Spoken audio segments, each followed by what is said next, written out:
Čus, takže v dnešním videu se už konečně dostaneme na tu Ryzen 9 se 64 GB ramky a 4060.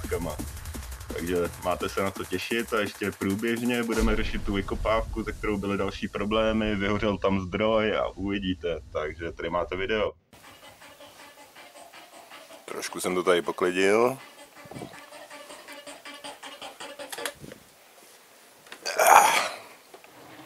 Tady už se nám to chytilo samozřejmě.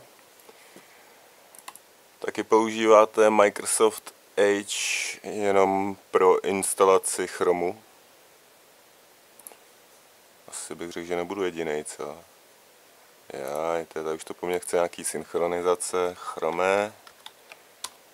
Tak jediný, co používám Edge, no. Takhle stáhneme.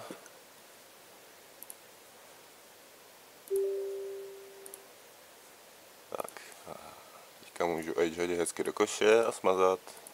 Když nemažou úplně samozřejmě, ale ta ikona mi tady překážet nemusí.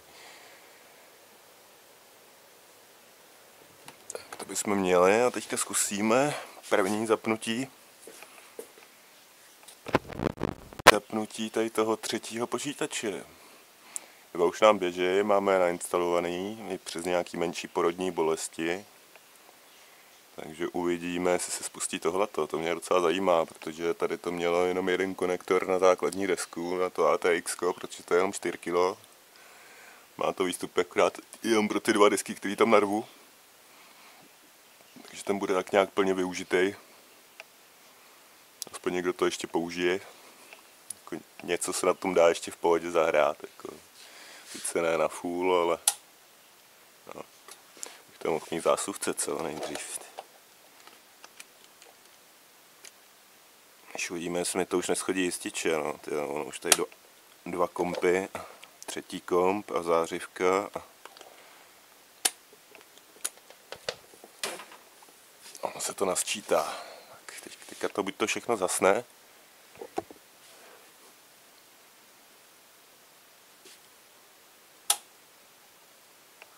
Cvakneme.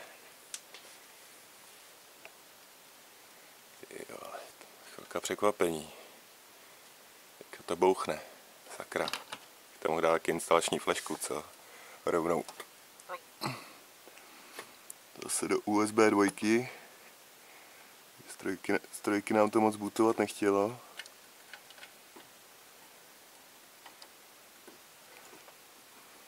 Z předních USBček to občas má nějaký problém u některých sestav. Ale už tam svítí i myška. Tak jo. První pokus.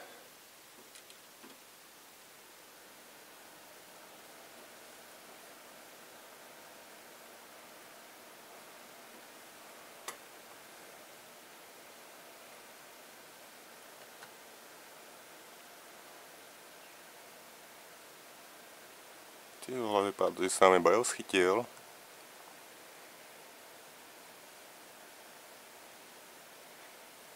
Nikde nic nepípá, nikde nevidím žádné chyby.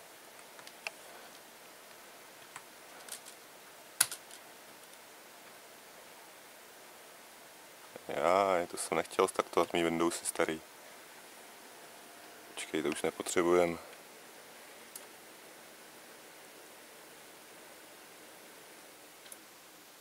Bylo se na týden, ty než by se zpamatovali. Já jsem čekal, že to hodí rovnou další restart.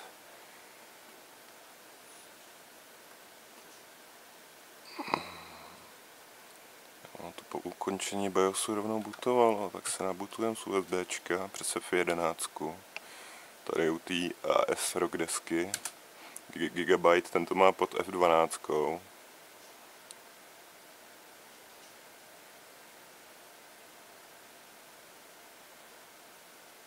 Uvidíme, jestli se nám tady chytne instalačka, teďka se ta fleška docela povedla.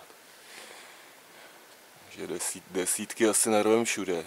Já, dobrý, už nám to tady poblikává.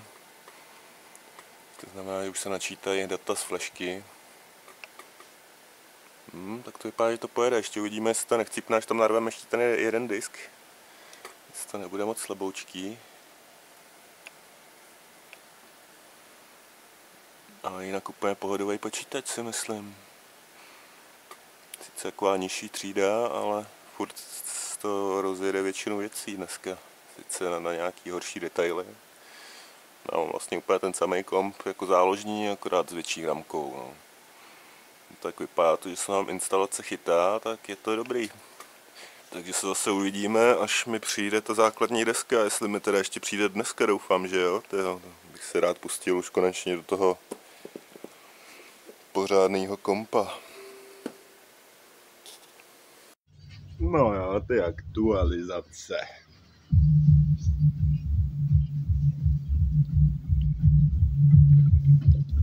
Ještě vydojíme jeden disk. Jedno 5 kg uvolníme. Tohle už asi nezavřeme. No, dějou se i horší věci. Třeba to, že mi nepřišla ještě furt základovka s krabicí. Tak tam to přijde ještě dneska. Ta za to taky nakecá. Slibujou a to nejdůležitější mi nepřijde.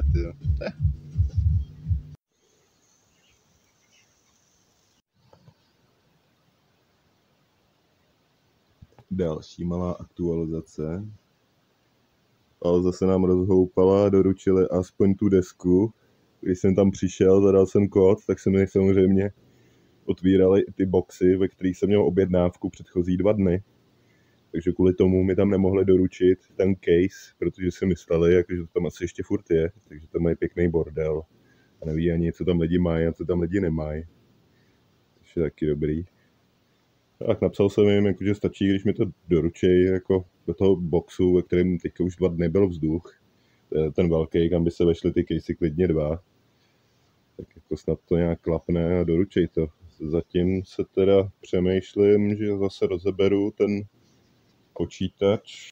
Takže ještě jedna malá poznámečka k té Alze. Pak když jsem objednával ještě takový 2 menší objednávky s nějakýma zdrojema a adaptérem k monitoru a nějaký další věci, tak jsem to večer objednal a ráno to tam bylo, takže stačilo si trošku postěžovat a hnedka se polepšili, takže jako super.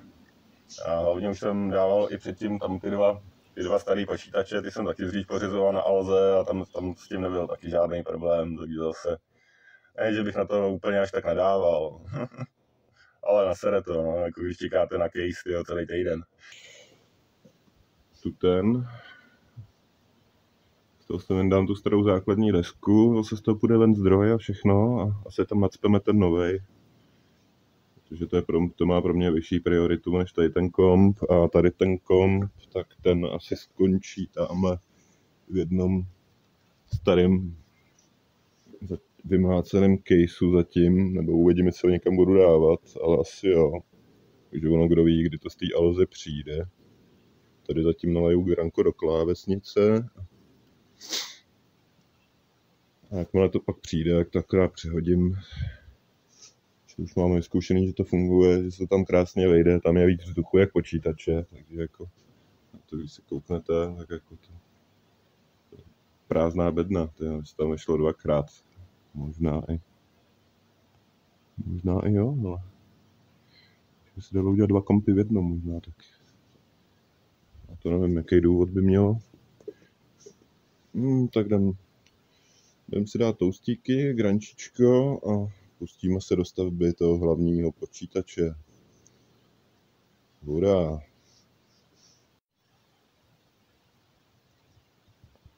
Jo, no, když jsem tady tu bednu viděl poprvé, tak tam bylo jedno jádro 3 GHz, asi nějaký 256 ramky. Co tam bylo za grafiku? Už možná byla GeForce 6400 nebo něco takového. Byla 256, pak jsem to zvyšoval na 512, pak jsem si zvyšoval ramky a to byly časy, 20 GB hard disk, dneska by to bylo tak 20 tera, Co, zapne se to ještě po přidání hard disku.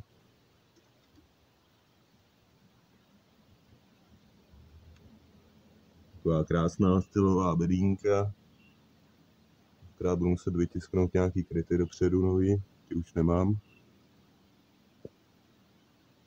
vypadá to, že nám to zatím fachá. Že se pustíme tady do toho hlavního kompa. Tady to se nám tady zatím trošku aklimatizuje. Když jsme to zase pronesli venkem, tak ať se nám tomu nějak neopotí, nebo není tam zbytečně nějaká vlhkost, abych nepřidával třeba tomu, že to nenaběhne zbytečně. Budeme rozebrat ten počítač. No. Tak už tady máme místo na rozbírku tady toho mýho výtvoru. Tady ty střeva půjdou tady do té vybrabčeniny. Ty už ani natáčet nebudu, nebo to zase bude mít 6 hodin. A pak asi natočím tak nějak až povybalím tady ty krámy, nebo až fouknu procesor na základní disku s chladičem, nebo uvidíme průběžně, jestli nebude něco zajímavého, co by mě napadlo, co bych k tomu řekl. Tak uvidíme.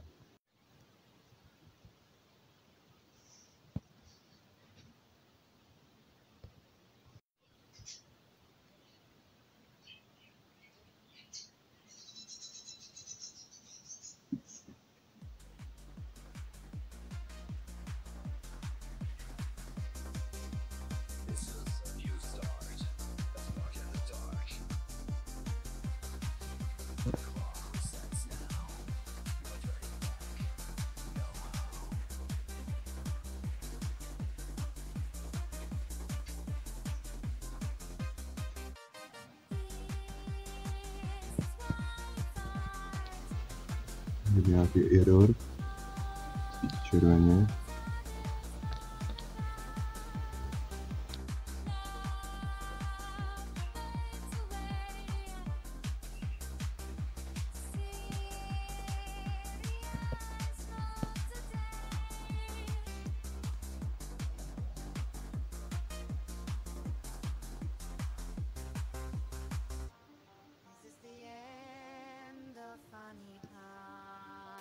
Že dvouterový disk se nám nepovedlo sformátovat.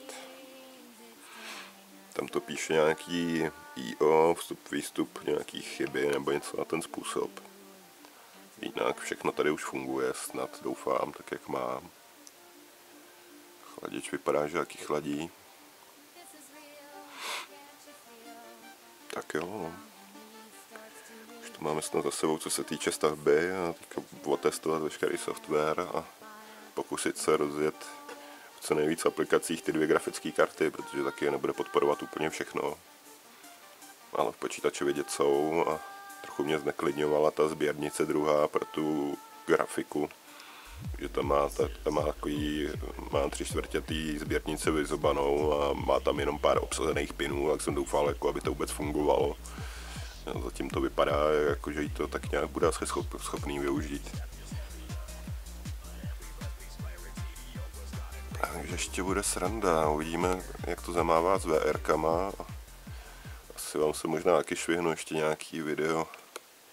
Uvidíme, jak se mi to povede celý sestříhat a jak to vymyslíme. Tak jsem se rozhodl, že natočím i jak se to pokouším vyřešit s těma diskama. Vzadu jsem zkusil přehodit mezi 2 a 4 terovkou SATu, abych vyloučil, jakože třeba je špatný kabel, nebo že jsem to špatně připojil. Nebo nedostatečně zacvak. Jakmile takhle pojede ta 4terovka a 2terovka nepojede, tak budu vědět, že to není kabelem, že je kabel v pořádku a že to je čistě tím diskem nejspíš. Aspoň budu schopný to nějak alze nadiktovat. Připlácel jsem si okamžitou výměnu aspoň. Takže by to měli bez kecu asi vyměnit. A jako jestli nefunguje z celého toho nákupu jenom ten jeden disk, tak jako to ještě, tyjo, to je ještě dobrá bilance.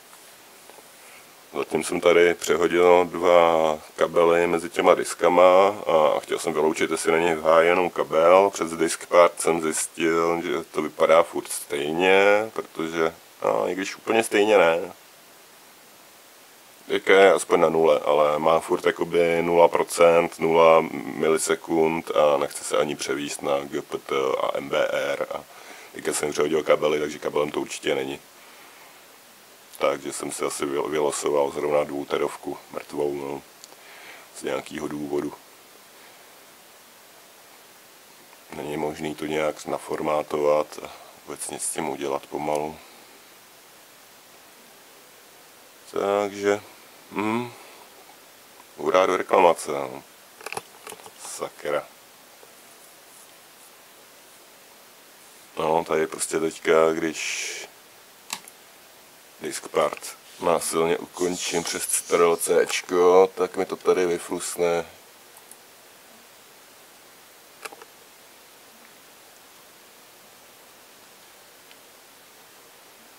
Akce, escape, nebo tím mám popravit.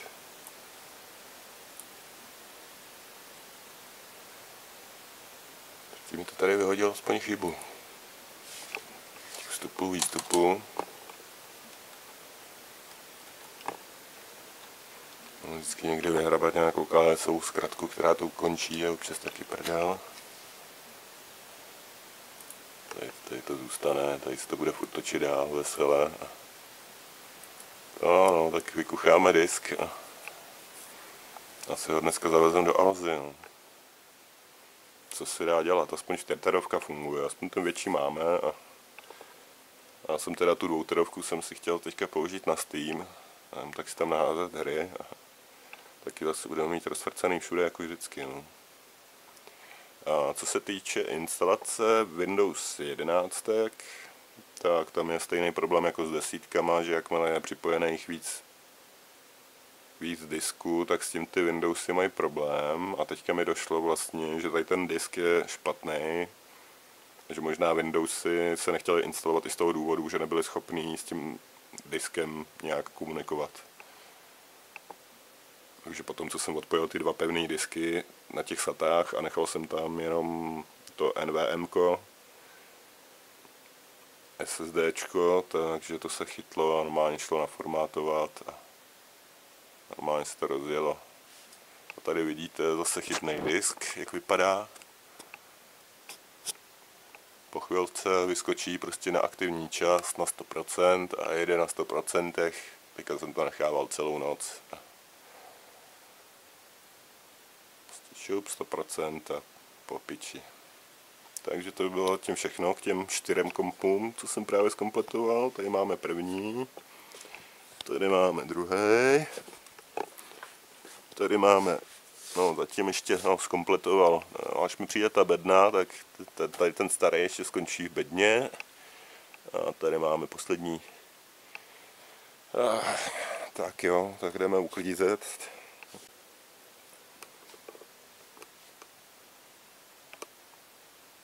Aha. Už jsem měl v plánu, akorát jsem chtěl říct, že jsem teďka kliknul na vypínání. Pochybuju, že jsem kliknul na restart. Windowsy se nám nechtějí vypnout asi z důvodu 100% aktivního disku, si myslím.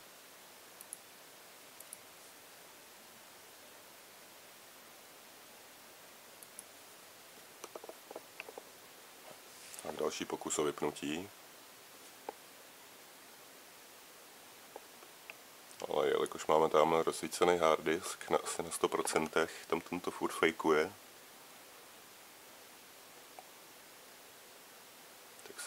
Tak se počítač nechce ani vypnout. Za chvíli se naskočí určitě obrazovka. To je zajímavý. Desítky se s tím teda asi až tak moc nejebaly, ty to prostě po chvíli utnuly asi, ale 11, jakmile prostě zjistějí, že prostě furt jde nějaký disk nebo něco na pozadí, a tak se asi nevypnou, takže jim pomůžem.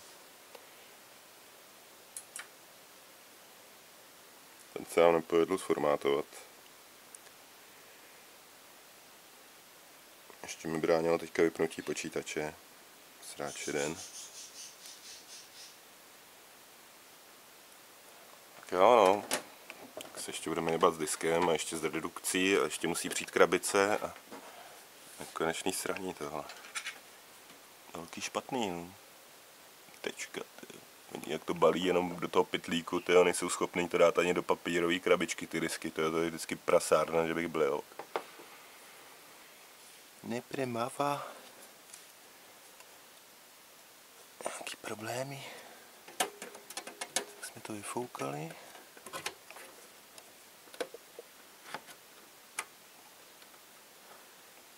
Taky po zapnutí zčernala. Přeinstalovali jsme ovladače. Přihazoval jsem tady ramky. Kouzlím. Furt to vždycky zčerná. Chvilku po startu ještě u přihlašovací obrazovky. Tak uvidíme, jestli to nějak pořešíme. Jestli není slabý zdroj, no. On tady má jenom jednu přípojku, tak to může být důvod. No. 400 už asi nestačí. Ale vždycky to je tak na několikátý pokus to nabutuje. No. Možná vymění kondíky. Uvidíme. Co vy chuligáni? Třídíte odpad? Nebo ne? Přiznejte se. No, zkoušíme VRka. Už jsem zkoušel renderování v Blenderovi. Vypadá to, že to jede na obě dvě grafiky, takže nádhera. Minimálně se dostávám na poloviční čas renderu oproti 1080. A uvidíme velké scény, jak pojedou. Zatím mi to tam zabírá minimum paměti. Takže to vypadá, že tam narvu i dost velkou scénu, takže můžu modelovat jak plašenej. S kompíkem jsou problémy akorát s monitorem, občas nechce naběhnout a občas nenabutuje deska, ale to vyřeší restart. Takže zatím jede v pohodičce. Máme připojený tady na telce. To už budou mít děcka nachystaný, už tam mají Robloxy a milion různých her. Tady už mi jede můj hlavní komp, který na Blenderovi renderuje úplně nádherně. To vám pak asi taky budu muset natočit z toho nějaký video, protože jako o tom se mi ani nezdálo, že to pojede až takhle krásně. To vám pak asi udělám záznam z obrazovky, ať to není takhle na chuj. No, záložní počítač, ten zatím nemá bednu, takže ten skončil někde tamhle. Takže to bude druhý komp. To bude jenom taková záloha s 1050, kdyby náhodou byl tady ten nějak hodně obsazený, zatížený, nepoužitelný, tak si zapnu vlastně něco jako je tohleto. Akorát to mám 16 GB ramky. Jakoby ve Windowsech, ve správci zařízení, tak tam to sice ukazuje, že je 0% zatížená, ale když se člověk koukne přes NVIDIA, tak běží obě dvě. A obě dvě se i stejně rychle zahřívají. Takže to nebude jenom, že ta jedna dejchá na tu druhou. A ještě uvidíme, až stáhnu Condu a rozjedu Pythona s AI. Tentokrát jsem ten chladič už namontoval správně, ve správném směru a tak, jak má být. Takže tady ten počítač už je fakt udělaný pořádně. Ten první, na tom se toho člověk trošku učil, ale já se chybama učím, no.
Se malá aktualizace, vykopávka se nám vrátila, samozřejmě s tím zdrojem, který měl jenom jeden konektor. jenom 4-5 na základní desku, tak ten umřel. Takže jsme ještě zainvestovali do zdroje, do Wi-Fi, ve výsledku jsem ještě přikoupil další ramky, protože 8 GB už dneska nezvládne ani operační systém, takže asi tak. Tak to jdeme vyzkoušet a už by to snad mělo fungovat tak, jak má, doufejme.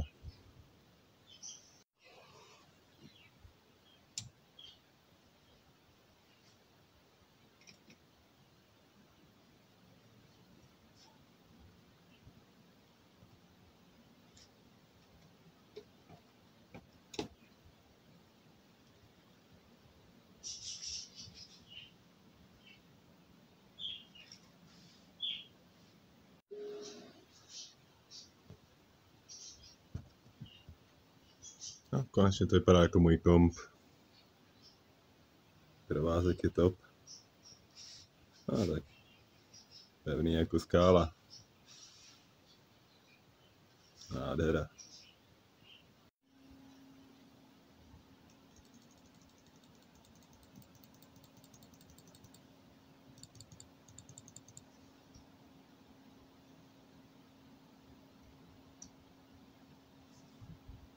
Sakra, jedu z kruhu ven.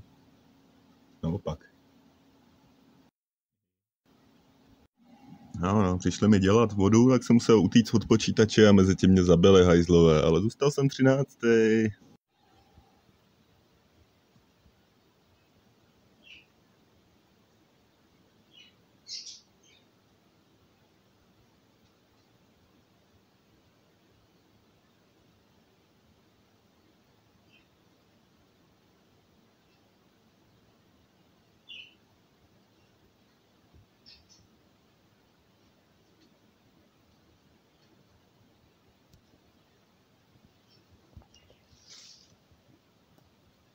Tak já doufám, že se ti video líbilo a v dalším videu pomalinku se blížíme k sérii AI videí.